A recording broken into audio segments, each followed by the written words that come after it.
Everybody.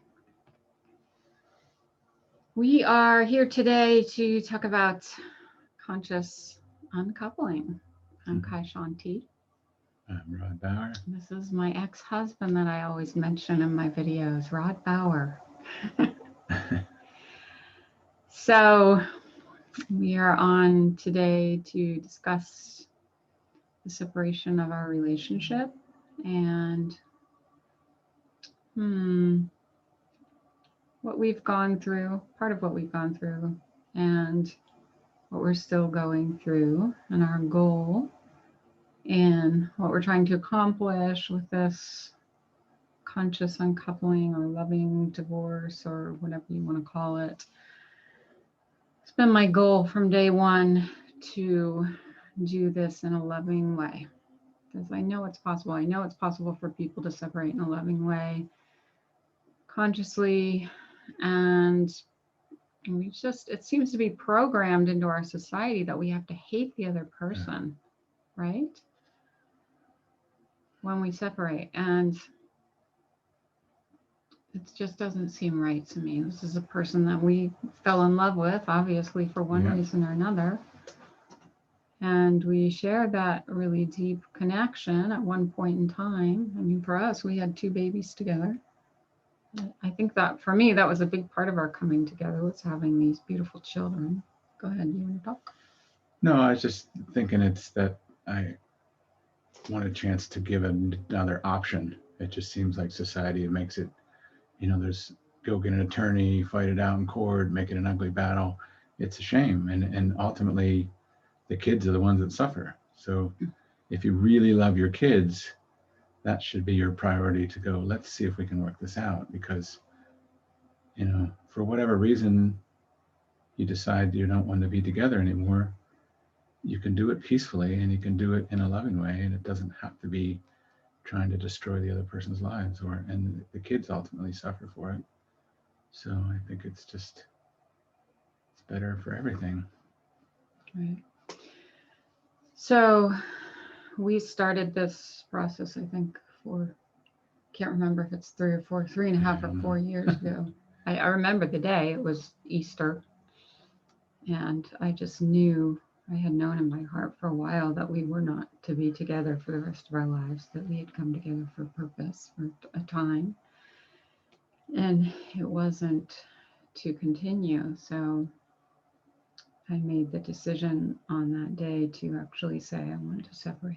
But we just continued living together pretty much in the same way without the intimate contact for another year. And then, yes, I think that was 2017. So it must have been 2016 Easter. And then we actually got the divorce in 2017. And I was pretty adamant about, I don't want lawyers. I don't want to take any money. I mean, Rod is the money earner of our relationship without a doubt. And he's been a blessing for me in that way because I've been able to do my work. And when I went through this huge thing in February, I didn't have to worry about or think about anything. I could really just lie on the floor in the meditation room while he took care of the kids and did everything. So it's been a struggle for him because finances are not they haven't been an easy thing for him either. Well, it's part of the growth too, but it's also transitioning. This whole sound company came out of our relationship. That was major. It did. So that was something that was pretty major, and it really opened up a passion. But now, like with the current situation, that's all gone. So it's been very interesting. But it's also not worked all out. Gone. You've been doing sound gigs every weekend. Well, that's little stuff. That it's not really much, but it is something. But it also, before that, it's just been the transition to go from construction and to go to do more sound, and that's been great. But it definitely, they both have their ups and downs at different seasons. So when we met, we were both musicians playing out around town.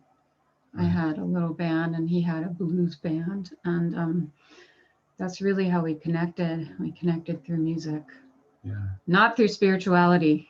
Rod was a hardcore Christian, Republican Christian when I met him. Wow. So we had some interesting conversations about that in the beginning. But tell your story about what you had been asking for that probably attracted me into your life.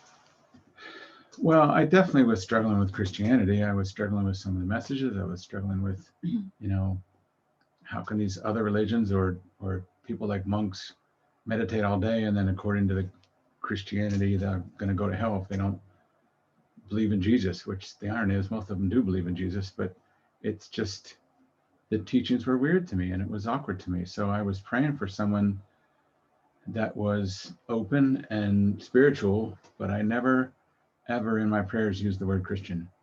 It was always like, I want someone musical and beautiful and open and spiritual. I mean, I definitely wanted someone that had a connection to God. There was definitely a connection there within me, but I was very confused with the path that I was on and the teachings that I was on. It just didn't make sense to me. So, but at the same time, there was a lot of programming buried in there. So some of our discussions were, but, for many years, for many years, but we could do a whole interview on that transition just from the experiences that I had with you in this very room and other places and ashrams, and there's no denying the experiences and the shifts that I've had within that.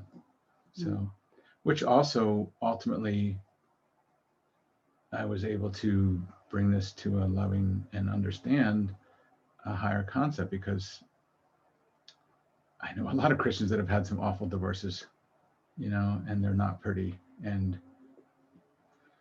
so I think that awakening and our path together has helped this to be a more open discussion, an open agreement. Let's, there's definitely moments and our egos get involved and my ego gets very strong, but this should be the way it is. And and then I have to recognize that that's just programming. That's just weird society stuff that I ultimately, where are you in your heart? Where is the love? This is still a beautiful human being that has been key to my spiritual awakening. Why would I be mad at her? Why would I want revenge on her? So it's been a major growth. I think there's almost as much growth in the last couple of years than there was in the whole relationship, because it really makes you go through a lot of stuff, on all aspects of it. And I think I knew within my heart and soul that this would not be a short process if it was going to be loving and peaceful. I knew that there would be a lot of work that had to be done. Right. So, I mean, it's good because we have the kids, which kind of keeps us tied together in a way. Yeah. And we've been so far able to keep working through it and keep getting through those rough patches, which there have been a lot of, but I think we're coming to more peace now. Don't you think? Yeah, and I mean, part of it is that, we're mostly just dealing with personality stuff. There's personality differences. And so as you recognize what you do want, you also recognize what you don't want. And so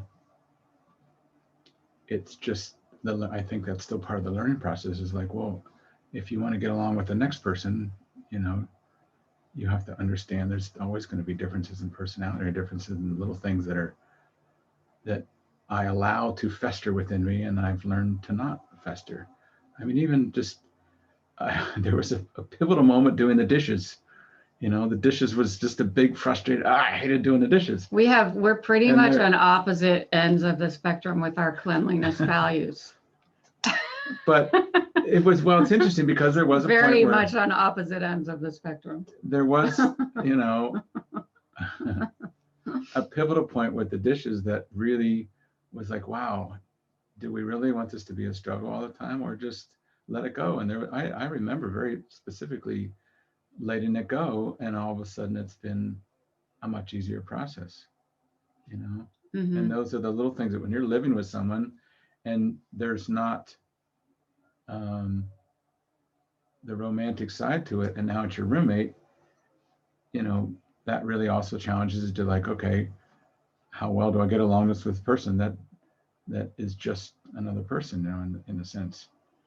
They're not your lover that you might put up with, or I don't know how to word it, but it's been amazing. It's been an amazing journey to really grow through it and Well, it's look at it. interesting too, because we both brought into this relationship a strong argumentative bug that I think we both got from our parents. Oh yeah. My parents Of course. argued all the time, and I think your parents did some type of, well, maybe not arguing, but some Arguing, sort of.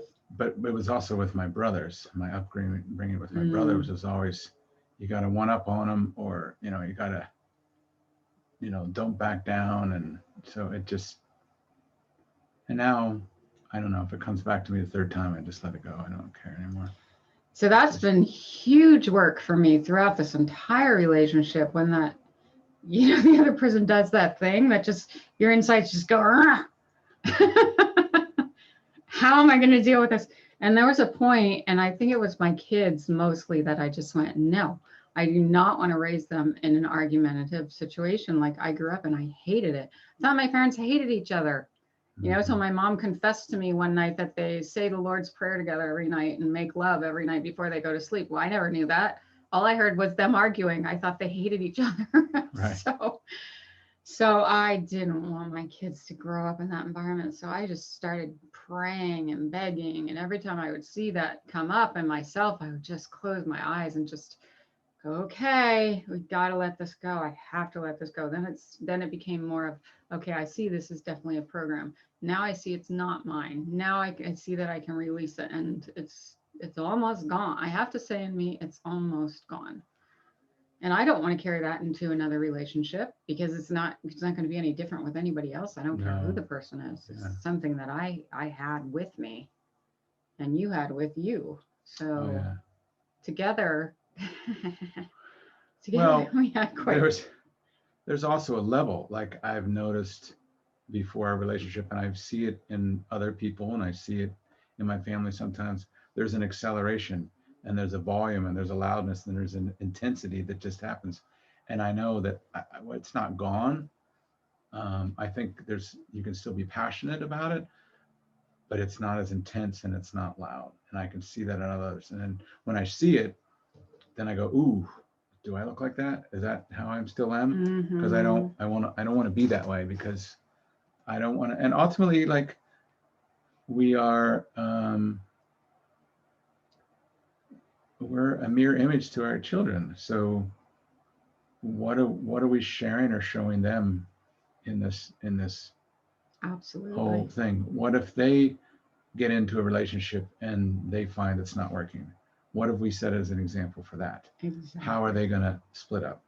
Is it going to be peaceful and loving? Because that's what they're going to remember. Or is it going to be angry and go get a lawyer and make it ugly? No, I don't want to pass that on. I want to break that generation. Done. And also, when we do end up living separately, we want the kids to be able to choose where they want to go, when they want to go there, with who they want to be with. I mean, if it works out, for us with our schedules and stuff, we want them to just be able to, not like lawyers saying, you get to go here. I mean, that might work for some people, but I just don't want that. I want the kids to be able to decide where they want to be, with who they want to be. So thank you, Regina. Yes, what we deny in our history comes back to integrate. That is absolutely true. That's absolutely true. So, so when we did the divorce, I just said, I'm not doing the thing where I take money. None of that. Oh, and sorry, I don't want to interrupt you, but what's really funny about that, this is how odd it is in society. We signed the paperwork, we got a form online, took it to the courthouse, and we go, we want to file this. And the girl's like, well, who's your attorney? We don't have an attorney, we just want to file it. And she's like, I don't know how to do that. Like, they don't even know how to do that. That's what was so odd to me. And they kept warning me, once you do this, you can't come back and get money. Once you do this, like, you can't come back and get money. I kept saying, I know. I know. It's not about that. It's like, wow, they didn't even, it just blows me away that. So it's been difficult for me because, like I said, he's the breadwinner. You know, I do my spiritual work, and that takes all my time between my kids and my spiritual work. My kids are unschooled, they're at home. So between that and my spiritual work, that's all my time. And, you know, I don't have time to go out and make money right now. I'm hoping that, you know, that'll shift and the flow will just start happening at some point because of the work that I'm doing, so And- that we can allow ourselves to have separate abodes, because that's really right now we're on that verge of, okay, it's time. It's Right. time for us to have separate places to live. Me and the kids the kids and I want to Sorry, move my nose out is running. west. Do you need a tissue? I might just a second. That'll be okay. So we want to move out west, hopefully California by the coast. And somewhere. that, you know, that's been a struggle with me, as being the provider, that, you know, society tells me that to kick you out and go to court and just pay a little bit of alimony, or not even try to get away with little. And Society, particular friends, and some friends are family, like get that, they're all telling get him that woman out of there, you know, tell her to go get a job. And I'm just like, you just don't get it. And ultimately is like, if I look at my children and I say, what environment do I want them to be in? Do I want them to be in school, especially right now? I mean, here's a perfect example of what's happening in the world right now. But the fact that my kids are home and they're with their mom and they're doing what they love and they're exploring and they're going down avenues of their own creative choosing, and they're learning exactly what they want to learn, there's no value on that. I couldn't even put a price tag on that. So when everybody, I mean, I've worked through that, and I haven't gotten that in quite a long time now, where someone says you need to kick her out. Oh, you haven't? No. That's a good sign. And really, it's just, it's probably my own inner work, but it's like, no, I wish I made more, that I could actually support you and me with our own places. But, you know, right now, that was one of the reasons that you moved back, was it was just financially easier to kind of keep it as one house. No, that was on the surface what it looked You know, like, but there was so much anger still residing in you that needed to be worked out. And yeah, I there's a lot think of that layers. when I went to Asheville, it got so unusually slow for me with flow. I mean, I do sessions and, you know, I receive donations, so I do have a little bit of a flow. But when I went to Asheville, it was crazy. Everything just stopped. And I think that's really because I was supposed to be back here. My teacher, Danny, keeps saying, you're doing something there. You're doing something there. You're doing something. I mean, we did nightly sessions for 5 months. Yeah. Probably. Since the beginning of the virus happened, we were doing sessions nightly. Every night we'd meditate on. So much work is getting done, and so much past karma is getting resolved.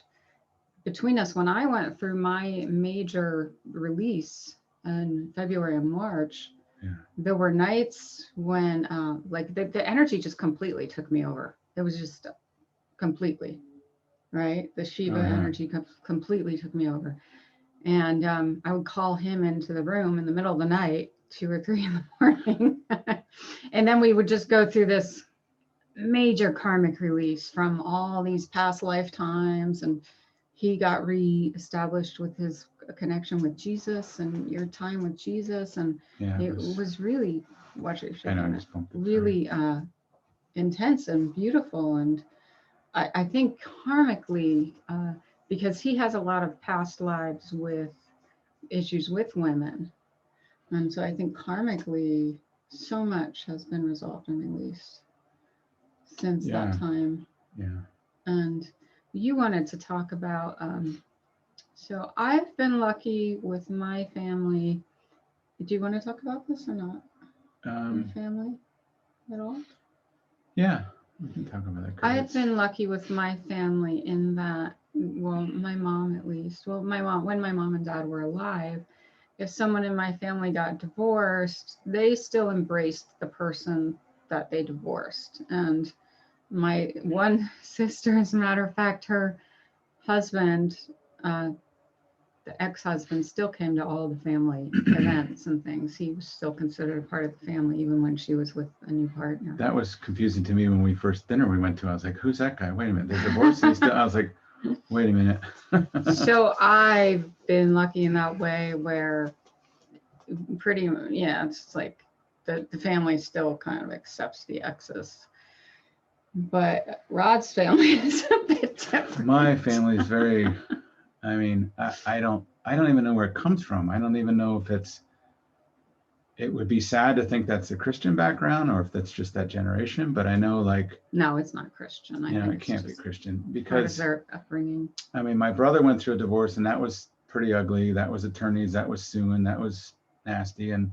But, And she became the bad guy. and she became the bad guy. My mom was always defend my brother and always, what she did or what this, that. And I was just like, it always felt weird to me. And I was like, well, technically she's still the mother of your grandchildren, Yeah. Does that little piece does that get thrown out too? Because that was always weird to me. So then the same thing happened with us when, we were still living together, but Kai wouldn't come to Christmas, Yeah, I stopped going to holidays before. Stopped going to holidays. So the oddest thing was it had to have been 3 years ago that Christmas. My mom, we're on a conversation before Christmas happened, and she says to me, well, I don't even know if I should get her a gift or not. I don't, and she was just confused. Like she didn't know because she was still living with me. She's obviously the mother of my kids, but I thought, wow, if you even have to ask that question of whether you're supposed to give, like it was supposed to, or, don't you give gifts because you want to, that's from the heart, because it's a loving gesture to give a gift. And so that was just very odd to me. And I thought, so I had to really look at that and go within and see what was within me that to make sure there was none of that in me, because that just, my jaw hit the floor when she said that. I just thought, wow, you've missed the beauty in all of this. Right, but then we have to look at our own programming when we see that the way that our family is reacting, because we know that's within us somewhere, because ultimately we're carrying that aspect. So anyway, what we're trying to do is just release all those old programs, and it has not been easy. I mean, it really hasn't been easy. We've gone through a lot with this, and I dated one person since our divorce for maybe 2 or 3 months. And Rod has dated 2 people, much longer term than what I did. Yeah, maybe 6 months. Somebody said to me, well, isn't that kind of cramping your style? I said, I don't have a style. I was like, I don't know. At this point in life, I don't have a style. If my beloved shows up, then that'll be really clear. The next steps, it's like he won't care that I'm living with my ex-husband because he'll be my beloved. So, but I said, I probably am cramping Rod's style a little bit because I think you're a little more interested in dating than I am. Well, here's the other issue is that I can remember dating a lot of women with kids in my 30s and 40s and no, 30s, not 40s. I was with you. I've been with you for in my 30s. I don't even know what year it is. And that was always the issue. I was like, oh, you have kids? Oh, great. Is he like gone?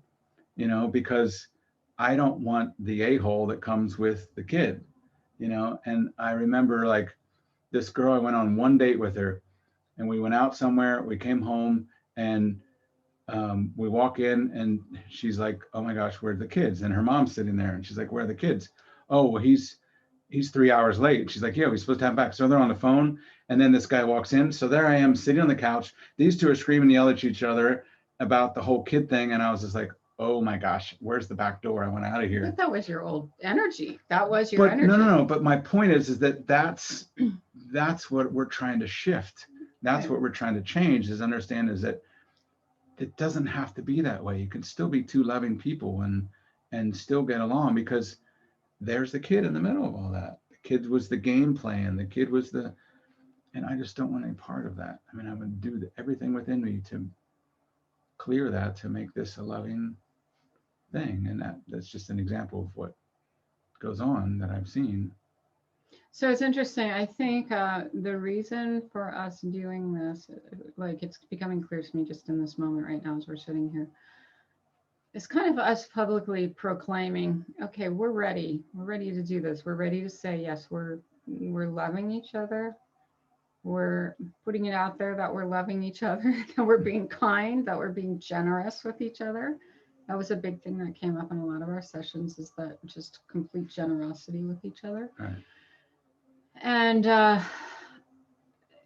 stating it publicly means that you're really owning it, and you're really embracing it, and you're really being it.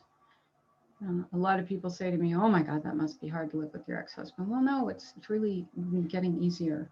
Yeah. As we release a lot of our stuff, it's just kind of like living with a roommate who cares about your children. And just to be clear, I'm in Tico's bedroom. She's in the big bedroom where we were together, and we used to co-sleep with all the kids. So, I mean, sometimes I'll go in there when the kids are in there in the morning and lie with them or wrestle with them, but that's very rare. But we have our own space. So there's nothing weird about that. We have our own space within the house. Right. And very much allowing a new presentation of life to be presented now. Again, as my teacher Danny always says, it's nice to be invited. So I think we're both really waiting for a pure invitation of whatever that may look like. And I mean, sometimes that invitation may come directly from your heart space, just such a strong knowing that it just leads you in a certain direction. But we're really doing the inner work. Each of us separately is really doing the inner work to open up a new life. Right. In a new way. And we're both envisioning each other with a beautiful new space, and, need be taking care of each other in whatever way we need to, although we would like it to be, in a way that we can each have our own kind of substance, so to speak. And close. I mean, I'd like to be within 10 minutes drive. So if the kids want to do something, or somebody's having a bad night or something, and they want to switch, and I'm home, I'm not on a gig, then great. Yeah. So I think at this point, it's time to take, I'm feeling like it's time for us to take the next step. It's time for us to make that movement, but not in a way that's too early, but, whenever it's presented from the divine, whenever one of us, I don't know, gets an opportunity or meets a beloved, or I don't know how it will happen. Something will happen. We're hoping like it'll be obvious, and it'll feel right. And that it will just open up in that way, really trusting God and trusting the process. I wanted to, let's see if anybody has any questions, but maybe we'll do a little meditation. Let's see.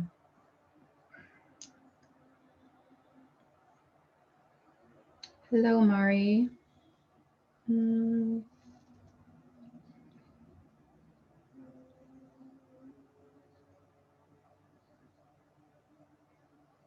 Oh, thank you, Desi.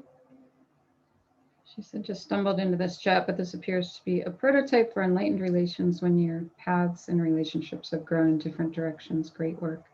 Thank you. That feels good because it is a lot of work.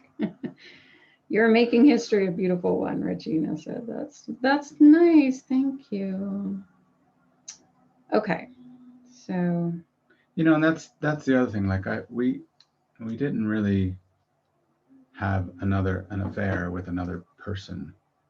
No, that's not how it ended. And so I really try to look at that too, because I'm like, okay, so what if that would have happened? What if you did have an affair? Oh my God, you would have killed me. No, I wouldn't have killed you. He almost killed me when I started dating somebody else. I just upset. I never. That's some of your program. I would never be violent. I know. I didn't mean actually kill me. Yeah, I know. You would have been very upset. I would have been upset, but at the same time. Understandably, that's understandable. Yeah, and so I've really tried to put myself in that position and really look at that and see it as that. Like when you were dating that guy, I thought, okay, what if this would happen while we're married? And this was behind my back. So yeah, there would be a lot of stuff would come up. There would be a lot of anger come up, but then there has to be that transition of growth. And that's the part that I still say is possible and can be done, because ultimately you were in love with this person. So that it shifted and it changed and you moved on, or I moved on, or something changed. There's still a point where it's like, okay, we're still loving human beings and we're still connected to consciousness and we're still love at the core of us. It's who our divinity is. So no matter what happens between, there's always a beyond, and the love is always right beyond that. You just have to get through it and then go, okay, get back to the love. Because it's like a cancer. If I'm going to hold on to that bitterness or that anger, it's going to eat me alive. It's going to be a part of me. I'm going to be thinking about it all day. I'm going to be like, oh, what can I do now? It becomes all of you. And I think I see it happening in other friends that are divorced. And I'm like, don't you want to just let that go? Can't you just like move on? And so that I want it to be the message, is that no matter what happens, you got to get past it and move back to the beginning. What did you see the beauty in this person? They're still a beautiful human being. And so you got to move on and go back to being love. And I think so much of it is recognizing the programs too. Right. Because what stepped in the way of that love? And it's program. It's all programming. It's totally go programming. to divorce and all your friends chewing in your ear. But I mean, just the programming that we bring into relationships of why we fight, why we get mad at each other, why we argue, why we blame this person. What's all the expectations? You push expectations on the person. This is what I want from them. This is what I want out of them. Well, everything's within you. If you're in a good space of love within you, you just meet that place. You don't have to be expecting anything. I mean. So yeah, Rod's whole sound company, Ohm Sound and Productions, started out of our relationship. He was, like I said, playing in a blues band when we met, and I started doing sessions with him, and we started really honing in on what he truly wants. And part of it was getting out of that late night 2-3 thing when I got pregnant with Tico, which I was glad to do, really. But he had a deeper passion. When we really explored it and really looked, he had a deeper passion for doing sound, for doing productions. Right. And then again, I helped him get into the yoga festival world I got us right. This was really interesting. So it was a pretty big yoga festival and we were chanting. He was playing drums with me for my chanting. So I had sent a foreman to play at this yoga festival, and I just added a note. By the way, if you need any help with, sound and production, I'm thinking like, I don't know, stagehand or something. Yeah. Maybe, my ex, no, he was my husband at the time. My husband does sound work. So this guy writes back, this is a week before the festival. 10 days, 10 days, 2 weeks before the major festival. And he said, actually, I need somebody to do sound for the main stage. This is Donna Delore, Dave Stringer. Big names in the yoga music world. All like 3-day festival. And I'm thinking, okay, I'll call him back. Oh, I got the side stage or something. Or there's a little thing over here where they do the kirtan on the side stage. That's what I'm thinking. And he's like, no, I need you for the main stage. And I'm like, main stage? I'm like, really? I had the equipment, and I have all the stuff, but I was just like, whoa. And so anyways, it was amazing and everything went perfect. And Win Paris played at that one. And so then Win ended up hiring you for his festival. Yeah, we did Love Light, and then Scott Love. Well, that came because also we did chanting. We did chanting at Scott Love. I contacted Scott Love for 3DL about us chanting. And again, we chanted that first year, but then the second year he ended up doing sound for Scott for quite a few years. 5 or 6 years. And, and it also just opened up the whole, I've done a lot of other festivals. I've done local festivals now, and I have a whole stage and roof. And so all those things trickled out of that kickstart of just getting past that comfort zone. And number one, knowing it's my passion, knowing that divine is behind me. And it's amazing, I mean, now I walk in and like people like, Dave Stringer or I'm blanking on names, but when they see me, they're like, oh, I'm so glad you're here. I'm like, oh, cool. They're like, so, in most places that I go, when they see me, they're like, oh, I'm so glad you're here. And I'm like, oh, is it really that bad all the other times? Because I'm like, but so it's well, at 3D Out Festival, The sound guy wasn't really around. He was in the bushes smoking pot. Yeah, that's So pretty common on a lot of them, but we're not real attentive.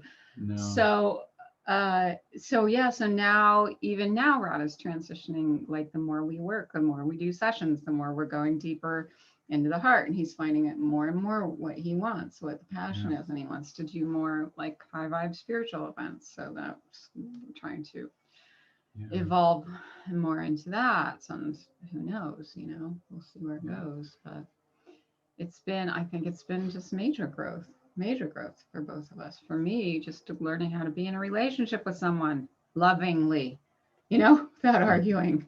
Like, just actually loving the person you're with. Like, that's actually possible. That's a great thing. I also think about the times with, I'm a production manager at a pretty big national venue, and there's been a lot of issues and a lot of stress. And there's times where, I have a heart issue, and I went into AFib, and we had a meditation in the middle of the gig to pull me out of it. But now, yes, Rod had pretty bad AFib when we met, and I've pulled him out of it a few times, and when he would have had to go to the hospital, and with sessions. But now it's better, or are you still getting it? Well, I just get little palpitations now and then, but it hasn't. No, and my point was that the meditations have kept me in a calmer space. I'm in a more connected space, and I'm dealing with national acts and national bands. I'm in charge of the whole stage. I designed the whole stage, did the whole roof. But there's like, every time an issue comes up, I just like sit with it. I try to shut my mind off right away. And all of a sudden an answer comes. And like every time. Kevin's the guy's been working with me for years now.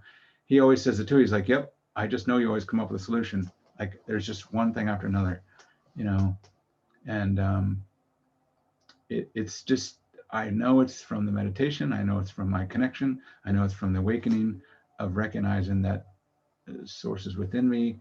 And there's just this power within me that just things open right up. So it's pretty cool to watch and experience.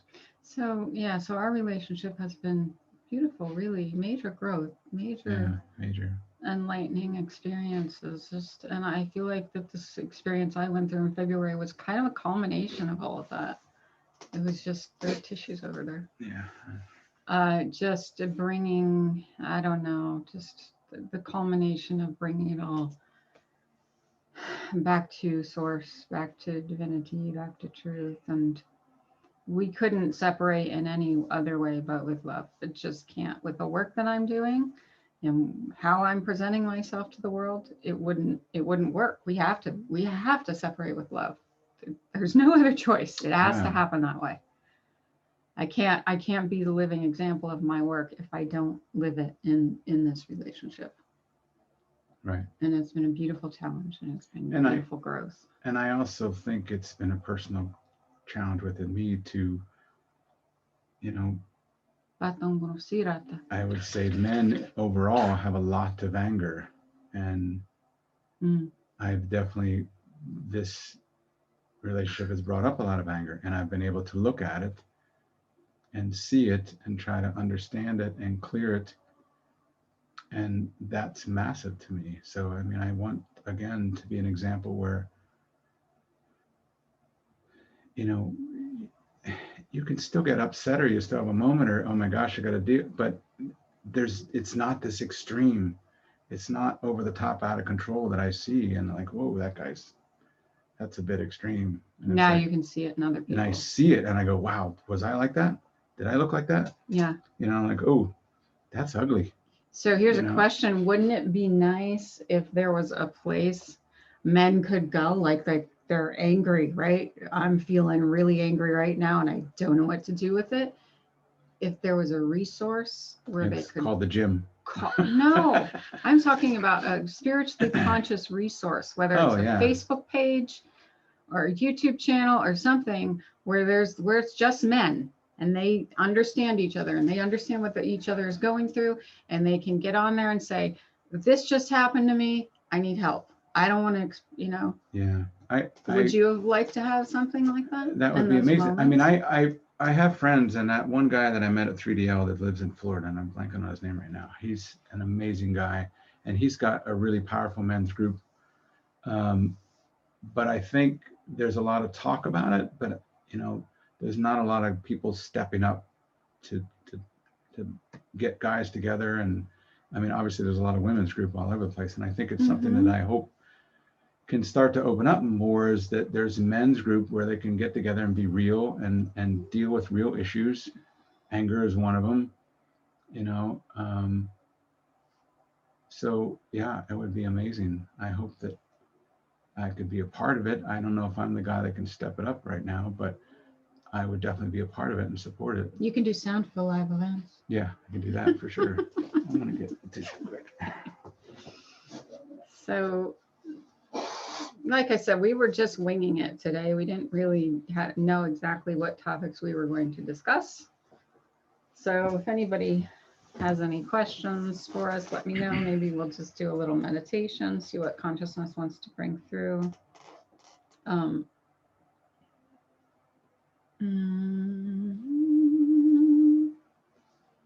sound good? Is there anything else you want to talk about? No, I just think what just came to me for a second was that there's also trying to discern a real separation between ego and your source, the love source, because there are many sessions where you bring something up and it triggers. And he's talking about where I'm doing a session with him, me, which we do often. Which, in the moment, I kind of can't separate it, but I see it coming up and I feel it coming up, and I'm just like, that's really touchy what you're touching on, which is the whole point. But I just get through it, and I just, absorb what I can, speak what I can, but it's really cool to watch that a day or two later, or usually that night or the next day, when I can back off and then it clicks. And then it's like, yep, I get it now.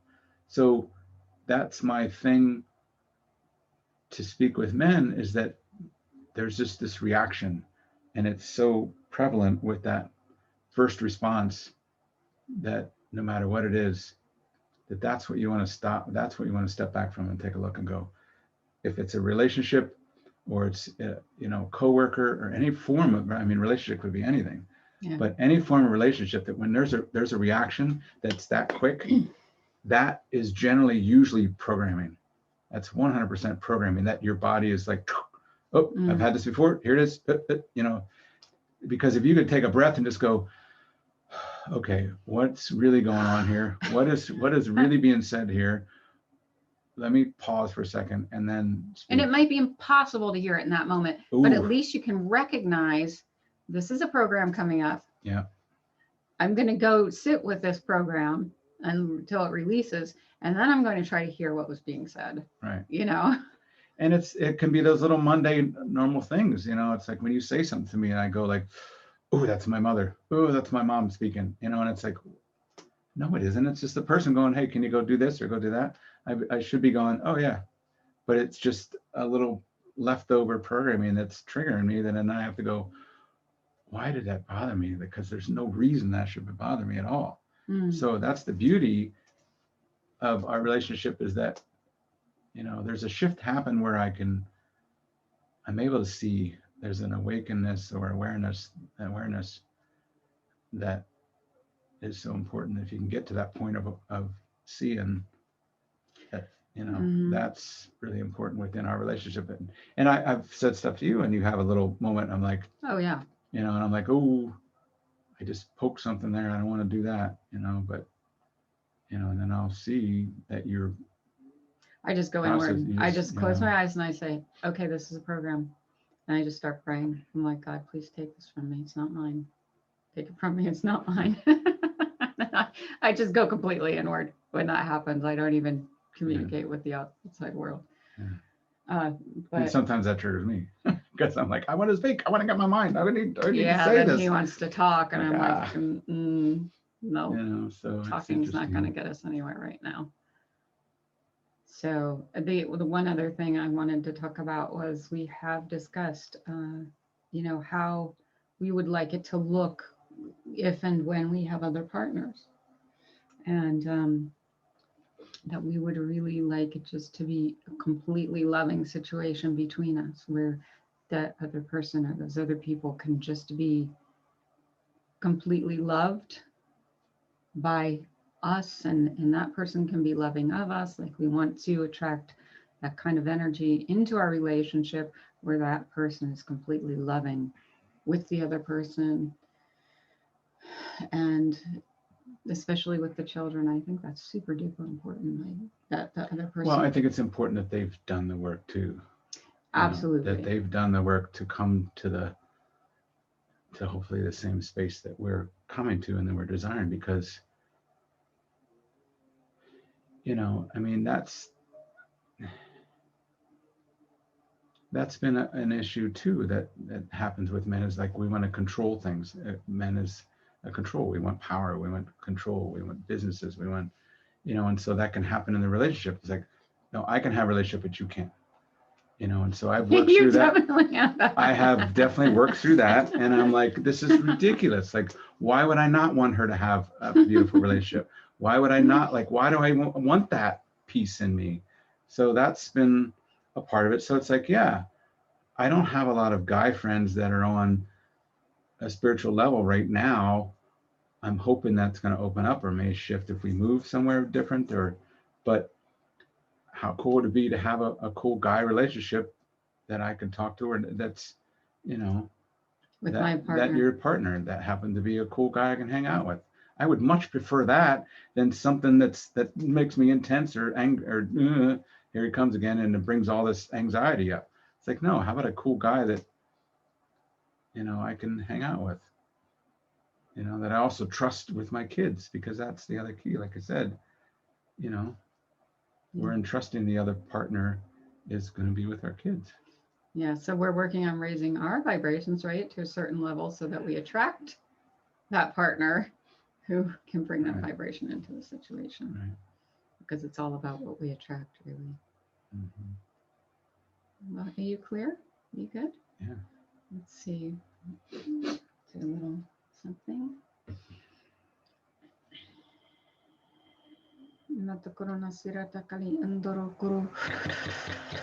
So if you haven't watched my channel before and you don't know what's happening now, I'm just tuning into my higher consciousness, which comes through with this kind of God language, higher consciousness language, which is always a blessing. So just receive. Ma'arana kurosan sariyato kuroshava. Siranda aliyato kuroshansha arete kurodandara karamasivaya kuroko sansara karamati ala kurono oroko. So we've been through a lot, yes? You and me, yes.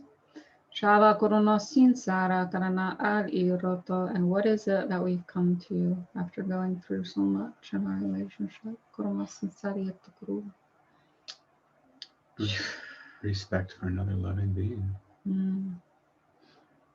What else? Deep in the heart space, what have we really come to after spending this time together, being together, going through everything we've gone through? We've gone through a lot. We had a baby right here in this room. Yeah. Almost right on this very spot. Yeah, within 2 feet.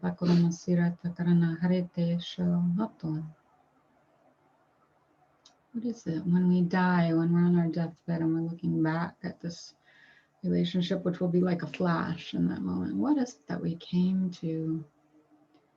What's the resolve? Am I being loving in every moment? So I can look back and go, that was a rough time, but I did it in a loving way. I'm not laying on my deathbed going, oh, I treated her really bad. I'm really sorry about that. Ooh, I shouldn't have done that. But I went, no, that was cool. I'm glad we worked it out the way we did.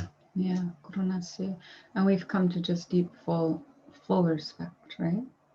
Yeah. Full respect. When you come to deep, full respect with another being, you could never do anything that would harm them. Yes? Yes. So we've come to deep, full respect with each other. Do you feel? Yes. We have, I feel we have. Kurana Sirata. And when we come to that space, then we're clear. The conscience is clear. The lines are clear. The opening is clear to receive the new life. Yeah. So we're now open to receiving the new life because we've come to such a deep, loving respect with each other. If we don't come to that, people want to separate and be angry and hate each other. All they're doing is holding on to the relationship. Yeah. They're not allowing any conclusions. They're not allowing anything to be resolved so that they can move on, right? So they think, Right. oh, I'm angry, I'm going to leave, and I'm going to do this, and I'm going to do that. But the more that they are angry, the more that they don't come to resolution with love and understanding and respect, the more that they're just holding on to that. And they're just going to carry that anger into the next relationship. Into the next relationship, and they'll be connected with this person with a line of hatred and anger. And we don't want that. We want resolution. We came in here to resolve things with each other, right? We came in here to come to certain conclusion of love with each other. That's what we're here for. That's why we wouldn't let you two separate until you were able to see that resolution with each other. Right. Yes? You had to come back together. You had to bring it to peace. You had to bring it to love. You had to bring it to a certain understanding of consciousness from a higher level of beingness. So let's feel that. Do we feel that between each other now? Do we feel that certain level of consciousness, of understanding, of grace flowing between us, around us, above us, below us? Guru Sansarate. I feel we've come to the conclusion of this relationship, and the beauty and the grace is so available now for new openings, for change, for new things to be released into our environments around us. Do you feel? Yes. Shatanarete Shatakuru.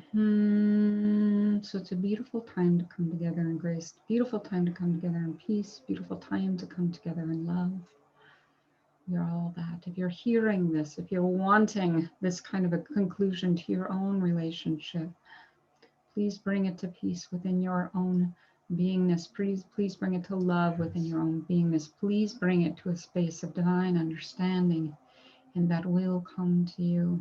It may take time and it may take effort because there are things to be resolved, things to be looked at, things to be released. But if it is your desire within the uttermost part of your being, it will come to you.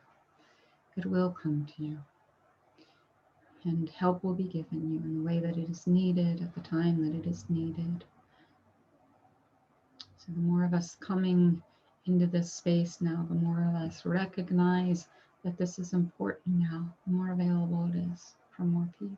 Because we don't all come together to live together for the rest of our lives. We come together for moments in time. It may last until the day we leave our bodies, and it may last only for a moment, and it may last a few years, and it may last 20 years. Who knows? But it lasts as long as it is meant to last, and then we leave with love, kindness, understanding, compassion, generosity. Right? It's not all about what can I get, what can I get, what can I take, what's for me. Right. Gimme, gimme, gimme, gimme, gimme. I want, and I want you to hurt, and I want to have, and I want you to. That's not it. That's not it. It's about love and compassion and understanding and giving to the other person so that they'll be well taken care of, right? Well provided for. Generosity, love, okay? Randa ariyato kurushansha arete. So we are that. We are love, we are kindness, we are generosity, we are peace. We are concluding this relationship with all of those wonderful qualities of grace so that our new life can be presented to us now in a divine, wonderful way. Kurushansha arete kurunarata.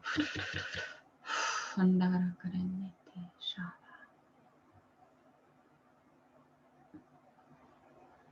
Yeah, that's beautiful.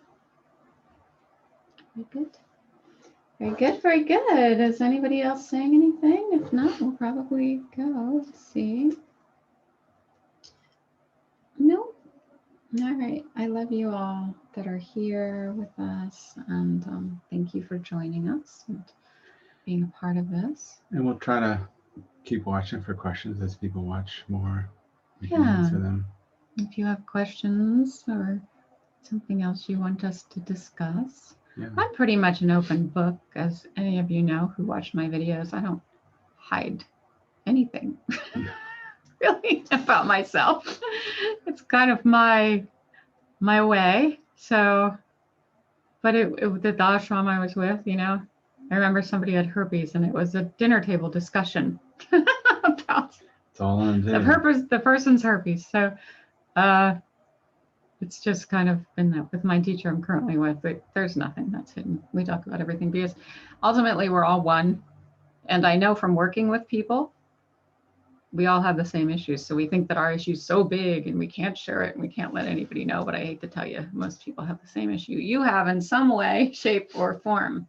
Yep. That's why I share mine, because I figure someone will relate at some point in time to what I am going through. So that's what we're doing as well, exposing all of our stuff. Yeah. Because I'm sure there's a lot of people that can relate to it. Yeah. So good. Yeah. Okay, good. That's good. Okay. Thank you all for joining us, and we may be back. Let us know if you want us to come back as a couple of people separating our path of enlightenment. Never separating, always coming together in oneness. Just a waking up. Yeah. And our beautiful children. Maybe we'll bring the kids on sometime and get their perspective. Lotus on the thought whole she thing. might was going to come in. She said, "Well, can I come in and lie on your laps while you're doing this?" So yes. I told her, yeah. The only problem is if you have, and if anybody knows how to get past this, let me know. If you have kids in your video, apparently comments aren't allowed.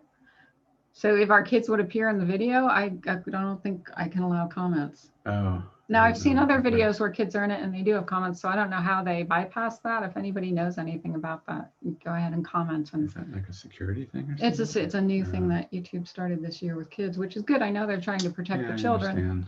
But if I want to bring my kids on to talk about their process, because this is all, we're open with everything about our kids. We don't hide anything from them. No. Unless it feels like it would be damaging, but there really isn't anything. So yeah, it might be nice to get their perspective on how they've gone through this whole process with us. All right. Yeah. All right.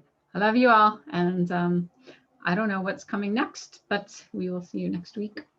Some form, Kundalini hour next week. I don't know who's on next week, actually, because Alan's traveling. So we had to change Bonnie to, not Bonnie, Dorothy Walters, who was going to be on next Wednesday, is now changed to the following October 6th. For those of you that are following Kundalini hour. So I'm not sure who will be on next week or what we'll be doing next week. But if you want to know more about that, you can go to my website, kaishanti.com/events in God. And I'll put the link below for that so that you can see the Kundalini hour schedule. So I'm not sure about that next week. But yeah, if you want to see more lives between Rod and I or the kids, let us know. We love you. We'd love to hear your stories about how you're doing this, any resources that you may know of. Yeah. Yeah. Okay. Love you. See you soon. Jim. Jim.